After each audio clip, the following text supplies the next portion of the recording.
આ તરફ મહત્વના સમાચાર મળી રહ્યા છે। નીરજ ચોપડા જે અત્યારે ફાઇનલમાં પહોંચી ચૂક્યો છે। નીરજ ચોપડા ઓલિમ્પિકની ફાઇનલમાં પહોંચ્યો છે। તમામ લોકો માટે આ ગૌરવપૂર્ણ ક્ષણ છે, કારણ કે 89.34 મીટરનો થ્રો ફેંકીને અત્યારે તેણે ફાઇનલની અંદર પોતાનું ખાતું ખોલાવ્યું છે। પેરિસ ઓલિમ્પિક જેમાં ભારત માટે આ વધુ એક સારા સમાચાર। નીરજ ચોપડા જે અત્યારે ઓલિમ્પિકની ફાઇનલની અંદર પહોંચી ચૂક્યો છે। 89 પોઈન્ટ કરતાં પણ વધારે મીટરનો થ્રો તેના તરફથી ફેંકવામાં આવ્યો અને તે ફાઇનલની રેસમાં પહોંચી ચૂક્યો છે।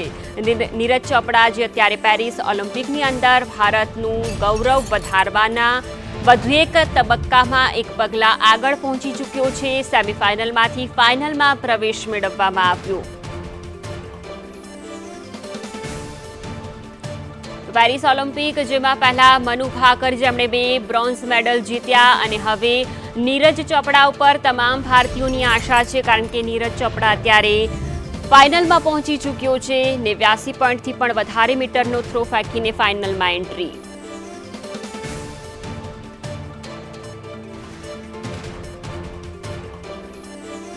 નીરજ ચોપડા ઓલિમ્પિકની ફાઇનલમાં પહોંચી ચૂક્યો છે। 89.34 મીટરનું તેના તરફથી થ્રો ફેંકવામાં આવ્યો અને ફાઇનલની અંદર તેણે પોતાનું ખાતું ખોલાવ્યું।